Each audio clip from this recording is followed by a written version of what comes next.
നമസ്കാരം. മങ്ങാട്ട് തറവാട് യൂട്യൂബ് ചാനലിലേക്ക് നിങ്ങൾക്കേവർക്കും സ്വാഗതം. എല്ലാവരും സുഖമായിരിക്കുന്നു എന്ന് കരുതുകയാണ്. ക്ഷേത്ര ദർശനം ചെയ്ത് പ്രാർത്ഥിക്കുമ്പോൾ നമ്മൾ ശ്രദ്ധിക്കേണ്ടുന്ന ചില കാര്യങ്ങളെക്കുറിച്ചാണ് ഇന്നത്തെ എപ്പിസോഡിലൂടെ പ്രധാനമായിട്ടും പറയുന്നത്. അതുപോലെ തന്നെ നിങ്ങളിൽ പലരും ചോദിച്ചിട്ടുള്ള ചില ചോദ്യങ്ങളുടെ മറുപടി കൂടി ഇന്നത്തെ എപ്പിസോഡിൽ ഉൾപ്പെടുത്താൻ ശ്രമിക്കുകയാണ്. അതിനുമുമ്പ് ആദ്യമായിട്ടാണ് നിങ്ങൾ ഈ ചാനൽ കാണുന്നതെങ്കിൽ ഒന്ന് സബ്സ്ക്രൈബ് ചെയ്യുക, അതുപോലെ ഒന്ന് ലൈക്ക് ചെയ്തുകൊണ്ട് കാണാനായിട്ട് ശ്രമിക്കുമെന്ന് വിശ്വസിക്കുന്നു. ക്ഷേത്ര ദർശനം ചെയ്ത് പ്രാർത്ഥിക്കുമ്പോൾ അതിൻ്റെ ഫലസിദ്ധി നമുക്ക് ലഭിക്കുന്നതിന് വേണ്ടിയിട്ട് ശ്രദ്ധിക്കേണ്ടുന്ന കാര്യങ്ങളെന്ന് പറയുമ്പോൾ ആദ്യം നമ്മൾ മനസ്സിലാക്കേണ്ട ഒരു കാര്യം, ഒരു ക്ഷേത്രം നിർമ്മിക്കുന്നത് വാസ്തുശാസ്ത്ര വിധി പ്രകാരമാണ്. അതുപോലെ തന്നെയാണ് ജ്യോതിഷ സംബന്ധമായിട്ടുള്ള കാര്യങ്ങളും കൂടി ഉൾപ്പെടുത്തിയാണ് ഒരു ക്ഷേത്രത്തിൻ്റെ നിർമ്മിതി പൂർത്തിയാക്കുന്നത്, അഥവാ ആ ക്ഷേത്രത്തിൻ്റെ പ്രതിഷ്ഠ പൂർത്തിയാക്കുന്നത് എന്ന് വേണമെങ്കിൽ നമുക്ക് പറയാം. പിന്നീട് അങ്ങോട്ടേക്ക് ഓരോ വർഷവും നടക്കുന്ന ഉത്സവങ്ങളും അവിടുത്തെ പൂജകളും എല്ലാ കാര്യങ്ങളും ജ്യോതിഷ സംബന്ധമായ വിധിയിലൂടെയാണ് മിക്ക ക്ഷേത്രങ്ങളിലും നടത്തപ്പെടുന്നത് എന്നുള്ളത് നമുക്കെല്ലാവർക്കും അറിയുന്ന കാര്യമാണ്. പൊതുവിൽ ക്ഷേത്രങ്ങളെ രണ്ട് വിഭാഗങ്ങളായിട്ട് തിരിച്ചിട്ടുണ്ട്.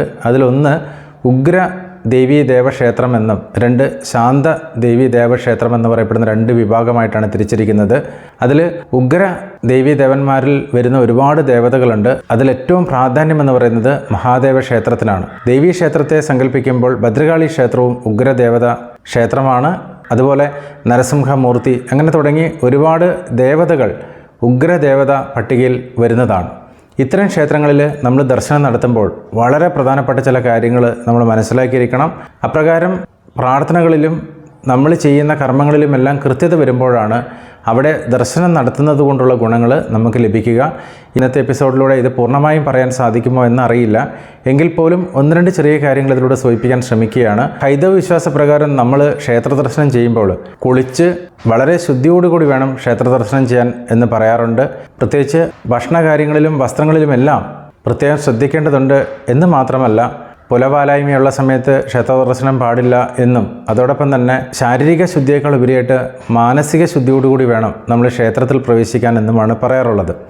നമ്മളുടെ ദർശനം ഏതൊരവസ്ഥയിലാണോ അതിനനുസരിച്ചാണ് നമ്മൾക്ക് ആ ക്ഷേത്രത്തിൽ നിന്ന് ചൈതന്യം ലഭിക്കുന്നത് എന്നാണ് ഇതിൻ്റെ സാരാംശം. അതുകൊണ്ട് തന്നെ നമ്മൾ ക്ഷേത്ര ദർശനം ചെയ്യുമ്പോൾ വളരെ സന്തോഷത്തോടു കൂടിയും ഐശ്വര്യത്തോടു കൂടിയും വേണം ആ ക്ഷേത്രത്തിൽ പ്രവേശിക്കാൻ എന്നുള്ളതാണ്. നമുക്കറിയാം, നമ്മളെല്ലാവരും ക്ഷേത്ര ദർശനം ചെയ്യുമ്പോൾ ഇത്തരത്തിൽ വളരെ ശുദ്ധിയോടുകൂടി തന്നെയാണ് ക്ഷേത്ര ദർശനം ചെയ്യുന്നത്. അപ്രകാരമല്ലാതെ ചെയ്യേണ്ടുന്നൊരു സാഹചര്യം ഉണ്ടായാൽ ഈ ക്ഷേത്ര ദർശനം ചെയ്യുന്നതുകൊണ്ടുള്ള ഗുണങ്ങൾ നമുക്ക് ലഭിക്കാതെ പോകുമെന്നുള്ളതാണ് വിശ്വാസം. ഇതിൽ പ്രധാനപ്പെട്ടൊരു കാര്യം പറയേണ്ടത്, മഹാദേവ ക്ഷേത്രത്തിൽ പോകുന്നതിന് മുന്നോടിയായിട്ട് മഹാദേവൻ്റെ ഭൂതഗണങ്ങൾ നമ്മളെ കാണാനായിട്ട് വരുമെന്നാണ് പറയുക. അതായത് നമ്മൾ വീട്ടിൽ നിന്ന് കുളിച്ച് റെഡിയാവുന്ന ആ സമയത്തിന് മുന്നോടിയായിട്ട് തന്നെ ആ ഭൂതഗണങ്ങൾ നമ്മളെ വന്ന് കണ്ട് നമ്മളെ കൂട്ടിക്കൊണ്ട് പോകുമെന്നാണ് വിശ്വാസം. അതുപോലെ തന്നെ ക്ഷേത്രത്തിൽ തൊഴുതിറങ്ങിയതിന് ശേഷം അവിടുന്ന് കിട്ടുന്ന പ്രസാദമായിരിക്കുന്ന ചന്ദനക്കുറി ചാർത്തി നിവേദ്യങ്ങൾ ലഭിച്ചിട്ടുണ്ടെങ്കിൽ ആ നിവേദ്യങ്ങളൊക്കെ അല്പം ഭക്ഷിച്ച് നമ്മൾ ഏതെങ്കിലും ഒരു സ്ഥലത്ത് അല്പസമയം ഇരുന്ന് വിശ്രമിച്ച് വേണം മടങ്ങി വരാനെന്നാണ് പറയുക. ചില ആളുകൾ ക്ഷേത്രത്തിലേക്ക് പോകുമ്പോൾ വളരെ തിരക്കിട്ട് അവിടെ പോയി പ്രാർത്ഥിച്ച് ഇരിക്കാതെ വളരെ പെട്ടെന്ന് വരുമ്പോൾ, പ്രത്യേകിച്ച് ഉഗ്രദേവ ക്ഷേത്രത്തിൽ നിന്ന് മടങ്ങുമ്പോൾ മഹാദേവൻ്റെ ഭൂതഗണങ്ങൾ നമ്മളെ പിന്തുടരുമെന്ന് പറയാറുണ്ട്. അത് നമുക്ക് ശുഭകരമല്ല. ഇതിൻ്റെ ഒരു ഐതിഹ്യം പറയുന്നത്, മഹാദേവനെ കാണാനായിട്ട് പോകുന്ന ആളുകളെ സംരക്ഷിക്കുന്നതിൻ്റെ ഭാഗമായിട്ട് ഭൂതഗണങ്ങൾ നമ്മളെ കാണാനായിട്ട് വരും, അല്ലെങ്കിൽ നമ്മളെ കൂട്ടിക്കൊണ്ടുപോയി നമ്മളെ മടക്കി വീട്ടിലെത്തിക്കുന്നിടം വരെയുള്ള ചുമതലകൾ അവർ വഹിക്കുമെന്നാണ് പറയുന്നത്. എന്നാൽ ഭൂതഗണങ്ങളെ ഇപ്രകാരം ബുദ്ധിമുട്ടിക്കുന്ന വഴി നമ്മൾക്ക് ചില അനിഷ്ടങ്ങൾ ഉണ്ടാകാനുള്ള സാധ്യതയുണ്ടെന്ന് ആചാര്യന്മാർ പറഞ്ഞു കേട്ടിട്ടുണ്ട്. അപ്രകാരം ചിന്തിക്കുമ്പോൾ ഭൂതഗണങ്ങൾ നമ്മളെ വന്ന് കണ്ട് നമ്മളെ കൂട്ടിക്കൊണ്ടുപോയി തിരിച്ച് വരുമ്പോഴാണ് അതിൻ്റെ ബുദ്ധിമുട്ട് വരുന്നത്. അപ്രകാരം ഭൂതഗണങ്ങൾ നമ്മളോടൊപ്പം തിരിച്ച് നമ്മുടെ ഭവനത്തിലേക്ക് വരാതിരിക്കാൻ വേണ്ടിയിട്ടാണ് ക്ഷേത്രത്തിൽ അല്പസമയം വിശ്രമിക്കുന്നത് എന്നാണ് പറയാറുള്ളത്. നമ്മൾ മഹാദേവനെ തൊഴുത് ഇറങ്ങിക്കഴിഞ്ഞ് നമ്മൾ എവിടെയാണോ വിശ്രമിക്കുന്നത് ആ സ്ഥലം വരെ മാത്രമേ ഭൂതഗണങ്ങൾ നമ്മളോടൊപ്പം വരികയുള്ളൂ എന്നുള്ളതാണ് അതിൻ്റെ ഒരു വിശ്വാസം. അപ്രകാരമല്ലാതെ വന്നാൽ ഈ ഭൂതഗണങ്ങൾ നമ്മളോടൊപ്പം സഞ്ചരിച്ച് നമ്മളെ വീട്ടിലേക്ക് വരികയും അപ്പോൾ അങ്ങനെ വരുന്ന ഭൂതഗണങ്ങളെ നമ്മൾ വേണ്ട രീതിയിൽ പരിചരിക്കുകയും ഒക്കെ ചെയ്യേണ്ടതായിട്ട് വരും. മഹാദേവൻ്റെ ഭൂതഗണങ്ങളെ പരിചരിക്കാൻ നമ്മൾക്കൊരിക്കലും സാധിക്കില്ല. ഹൈന്ദവ വിശ്വാസപ്രകാരം ഇവരുടെ സാന്നിധ്യം ഉണ്ടാകുമ്പോൾ നമ്മളെ കൂടെയുള്ള ആളുകളിലേക്ക് തന്നെ ഇവർ പ്രവേശിച്ച് പലതരത്തിലുമുള്ള ചോദ്യങ്ങൾ നമ്മളോട് ചോദിക്കുകയും നമ്മളിലെ വിശ്വാസത്തെ അവർ ചോദ്യം ചെയ്യുകയും ചെയ്യുമെന്നുള്ളതാണ് പറയുന്നത്. അപ്രകാരം ചെയ്യുമ്പോൾ പലപ്പോഴും കുടുംബകലഹം ഉണ്ടാകുന്നതിന് ഇത് കാരണമായി ഭവിക്കാറുണ്ട്. ഹൈന്ദവവിശ്വാസം അനുസരിച്ച് ജ്യോതിഷവിധി പ്രകാരം ഇത്തരം കാര്യങ്ങൾ പഠിക്കുമ്പോൾ നമ്മുടെയൊക്കെ ഗുരുക്കന്മാർ നമുക്ക് പകർന്നു നൽകിയിട്ടുള്ള ഒരു അറിവാണിത്. ആയിരക്കണക്കിന് വർഷങ്ങളായിട്ട് ക്ഷേത്ര ദർശനം ചെയ്യേണ്ടത് എങ്ങനെയാണെന്നും അതിലൂടെ നമ്മൾക്ക് ഏതൊക്കെ ഗുണങ്ങൾ ഉണ്ടാകുമെന്നും എന്നാൽ ഒരു ക്ഷേത്രത്തിൽ പ്രവേശിക്കുമ്പോഴും പ്രാർത്ഥിക്കുമ്പോഴും മടങ്ങി വരുമ്പോഴുമൊക്കെ നമ്മൾ ശ്രദ്ധിക്കേണ്ടുന്ന കാര്യങ്ങൾ എന്തൊക്കെയാണ് എന്നുള്ളതുമൊക്കെ ആചാര്യന്മാർ പല ഗ്രന്ഥങ്ങളിലായിട്ട് ഇതിനെക്കുറിച്ചൊക്കെ സൂചിപ്പിച്ചിട്ടുമുണ്ട്. ഹൈന്ദവരെ സംബന്ധിച്ചിടത്തോളം ഇത്തരം കാര്യങ്ങളൊന്നും മനസ്സിലാക്കാതെ എല്ലാ ക്ഷേത്രങ്ങളും സാധാരണ പോലെ തന്നെയാണ് എന്ന് കരുതി ക്ഷേത്രങ്ങളിൽ കയറി പ്രാർത്ഥിക്കുകയും അവിടെ ചെയ്യേണ്ടുന്ന കൃത്യമായിട്ടുള്ള പ്രാർത്ഥനകൾ നടത്താതെ വീട്ടിലേക്ക് മടങ്ങുകയും ചെയ്യുമ്പോഴാണ് കൃത്യമായിട്ട് ഇത്തരത്തിലുള്ള ബുദ്ധിമുട്ടുകൾ വരുന്നത് എന്നാണ് മനസ്സിലാക്കേണ്ടതായിട്ടുള്ളത്. ഹൈന്ദവവിശ്വാസ പ്രകാരം ക്ഷേത്ര ദർശനം ചെയ്യുമ്പോൾ ഓരോ ക്ഷേത്രത്തിൻ്റെയും പ്രത്യേകതകളെക്കുറിച്ച് നമ്മൾ മനസ്സിലാക്കിയിരിക്കണം. അവിടെ കയറിക്കഴിഞ്ഞാൽ അവിടെ ഏത് രീതിയിലാണ് പ്രാർത്ഥിക്കേണ്ടതെന്ന് നമ്മൾക്ക് അറിയില്ല എങ്കിൽ അവിടെയുള്ള ഒരു ആചാര്യനോട് ചോദിച്ച് മനസ്സിലാക്കി അവരുടെ നിർദ്ദേശപ്രകാരം നമുക്ക് പ്രാർത്ഥനകൾ നടത്താവുന്നതാണ്. പരമാവധി ഉഗ്രദേവി ദേവക്ഷേത്രങ്ങളിൽ സന്ദർശിക്കുമ്പോൾ അവിടെ ക്ഷേത്ര ദർശനങ്ങൾ നടത്തിയതിന് ശേഷം അല്പസമയം ഇരുന്ന് വിശ്രമിച്ചതിന് ശേഷം മാത്രമേ പോരാൻ പാടുള്ളൂ എന്ന് പറയുന്നതിൻ്റെ ഒരു കാരണം ഇതാണ്. ഒരിക്കലും ക്ഷേത്ര ദർശനം ചെയ്യുന്നത് വളരെ തിരക്കിട്ടല്ല, വളരെ ശാന്തമായിട്ട് സമാധാനത്തോടുകൂടിയും വേണം ക്ഷേത്ര ദർശനം ചെയ്യാൻ വേണ്ടിയിട്ട്. നമ്മൾ ഏതെങ്കിലും ഒരു കാര്യം ചെയ്യാനായിട്ട് പോകുന്ന വഴിക്ക് എന്നാൽ പിന്നെ ക്ഷേത്രത്തിലൊന്ന് കയറിയേക്കാം എന്നുള്ള രീതിയിൽ കയറിക്കഴിഞ്ഞാൽ ചിലപ്പോൾ അതിന് ഗുണങ്ങൾ ഉണ്ടാവണമെന്നില്ല. അതുപോലെ പ്രത്യേകം ശ്രദ്ധിക്കേണ്ടുന്ന ഒരു കാര്യമാണ്, ഉഗ്രദേവി ദേവന്മാരെ കാണാനായിട്ട് പോകുന്നതിന് മുന്നോടിയായിട്ട് നമ്മളെ വീട്ടിൽ നിന്ന് പുറപ്പെടുന്നതിന് മുന്നേ തന്നെ ആ ദേവീ ദേവന്മാരെ കാണുന്നതിനുള്ള അനുവാദം പ്രാർത്ഥനയിലൂടെ നമ്മൾ നേടിയെടുക്കണമെന്ന് പറയാറുണ്ട്. നമുക്കറിയാം, ശബരിമല ദർശനം ചെയ്യുമ്പോൾ 41 ദിവസം വ്രതാനുഷ്ഠാനങ്ങൾ പാലിച്ചാണ് ഭക്തരായിട്ടുള്ള ആളുകൾ ശബരിമല ദർശനം ചെയ്യുന്നത്.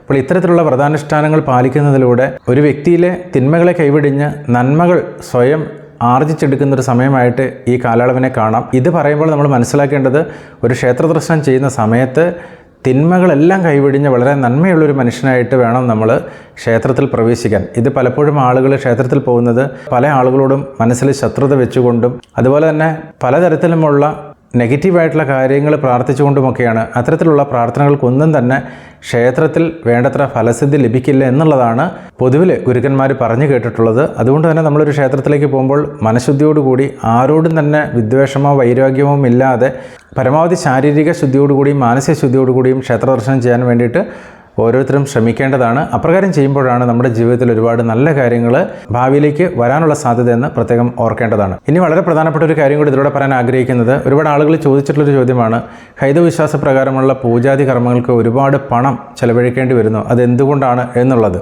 അതിൻ്റെ ഒരു മറുപടി എന്ന് പറയുന്നത്, മിക്കവാറും ആളുകൾ ജ്യോതിഷവിധി പ്രകാരം ജാതക നിരൂപണമൊക്കെ നടത്തി കഴിയുമ്പോൾ വളരെ ലളിതമായിട്ടുള്ള പൂജകളോ പ്രാർത്ഥനകളോ ഒക്കെ ക്ഷേത്രത്തിലേക്ക് ചെയ്യുന്നതിന് വേണ്ടിയിട്ട് ആചാര്യന്മാരെ നിർദ്ദേശിക്കാറുണ്ട്. ലളിതമായ പ്രാർത്ഥന എന്ന് പറയുമ്പോൾ സാമ്പത്തികം തീരില്ലാത്ത ആളുകളാണ് എന്നുണ്ടെങ്കിൽ 1 രൂപ പോലും നേർച്ചിടാനില്ലെങ്കിൽ പോലും ക്ഷേത്രത്തിൽ ദർശനം നടത്തി നമ്മുടെ കഷ്ടതകൾ മാറുന്നതിന് വേണ്ടിയിട്ട് നമുക്ക് പ്രാർത്ഥിക്കാം, അതിലൊരു തെറ്റുമില്ല. എന്നാൽ ജാതക നിരൂപണത്തിലൂടെ ചില കാര്യങ്ങൾ അവിടെ ചെയ്യുന്നത് നല്ലതാണെന്ന് കണ്ടാൽ അത്തരം കാര്യങ്ങൾ ചെയ്തുകൊണ്ട് നമുക്ക് പ്രാർത്ഥിക്കുന്നതിലും തെറ്റില്ല. ഇപ്രകാരം ചെയ്യുന്ന പൂജകൾക്കെല്ലാം തന്നെ ക്ഷേത്രത്തിൽ ചെറിയൊരു പണം നമ്മൾ അടച്ചുകൊണ്ട് വേണം പൂജകളൊക്കെ നടത്താൻ. അത് നമുക്കറിയുന്ന കാര്യമാണ്. ഉദാഹരണത്തിന് പുഷ്പാഞ്ജലി കഴിപ്പിക്കുമ്പോഴും നെയ്വിളക്ക് തെളിക്കുമ്പോഴും ഗണപതി ഹോമം നടത്തുമ്പോഴും ഒക്കെ നമ്മളവിടെ രസീത് മുറിച്ച് പണം അടച്ച് തന്നെ ചെയ്യേണ്ടതാണ്.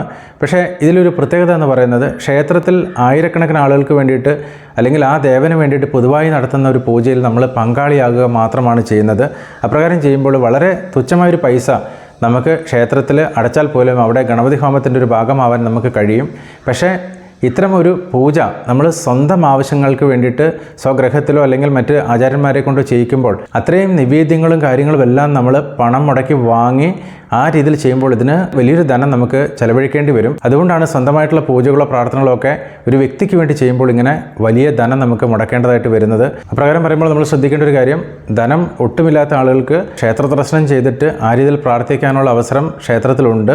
എന്നാൽ നമ്മുടെ സാമ്പത്തിക അവസ്ഥ അനുസരിച്ച് അല്ലെങ്കിൽ നമ്മുടെ സമർപ്പണ മനോഭാവം അനുസരിച്ച് നമുക്ക് ക്ഷേത്രത്തിൽ സമർപ്പണങ്ങൾ ചെയ്ത് പ്രാർത്ഥിക്കാനും സാധിക്കുന്നതാണ്. എന്നാൽ ഇവിടെ നമ്മളൊരു ആചാര്യനോട് പറഞ്ഞ് ഇത്തരം പ്രാർത്ഥനകളോ പൂജകളോ ചെയ്യുമ്പോൾ അതിനെ ചിലപ്പോൾ വലിയ ധനമൊക്കെ നമ്മൾ മുടക്കേണ്ടതായിട്ട് വരും. അപ്രകാരം ചിന്തിക്കുമ്പോൾ ഏറ്റവും ചെലവ് കുറഞ്ഞ രീതിയിൽ നമുക്ക് പ്രാർത്ഥിക്കാൻ കഴിയുന്നത് ക്ഷേത്രത്തിൽ തന്നെയാണ് എന്നുള്ള കാര്യത്തിൽ സംശയമില്ല. ഇനി ഇതിൽ ഒരു കാര്യം പ്രത്യേകം എടുത്തു പറയേണ്ടത്, നമ്മളൊരു ക്ഷേത്രത്തിലായിരുന്നാലും ഇനി ഒരു ആചാര്യനെ കൊണ്ട് നമ്മളൊരു പൂജ ചെയ്യിപ്പിക്കുകയാണെങ്കിൽ പോലും അവിടെ ആ വ്യക്തിക്ക് അല്ലെങ്കിൽ ആ ക്ഷേത്രത്തിലെ പൂജാരിക്ക് പ്രാധാന്യമില്ല. നമ്മുടെ ഒരു നന്മയ്ക്ക് വേണ്ടിയിട്ട് ഹൈന്ദവ വിശ്വാസപ്രകാരം ഇന്ന കാര്യത്തിന് ഇന്ന പൂജകൾ ചെയ്യാമെന്നുള്ള ഒരു അറിവ് ആചാര്യനുണ്ടാവും. അത് ചെയ്തു തരാനുള്ള ഒരു കഴിവും ആ ആചാര്യനുണ്ടാവും. എന്നാൽ ഇതിൻ്റെ അനുഗ്രഹം തരേണ്ടത് പൂർണ്ണമായിട്ടും ഈശ്വരൻ തന്നെയാണ്. അതുകൊണ്ട് തന്നെ നമ്മൾ ആരും ക്ഷേത്രത്തിൽ പോയിട്ട് ഒരു പൂജകൾ നടത്തിയതിന് ശേഷം ഒരാഴ്ച കഴിഞ്ഞിട്ട് ആ കാര്യം സാധിച്ചില്ല എന്ന് പറഞ്ഞിട്ട് അവിടെ ചെന്ന് പരാതി പറയാറില്ല. അതുപോലെ ആചാര്യന്മാരെ കൊണ്ട് പൂജ ചെയ്യിപ്പിക്കുമ്പോൾ നമ്മൾ മനസ്സിലാക്കേണ്ടത് ആചാര്യന്മാർ ഒരിക്കലും ഈശ്വരനല്ല, മറിച്ച് ഈ കർമ്മങ്ങളൊക്കെ പഠിച്ചിട്ടുള്ള ഒരാൾ മാത്രമാണ്. അവർക്കിതിൻ്റെ പല വഴികളും അറിയാം.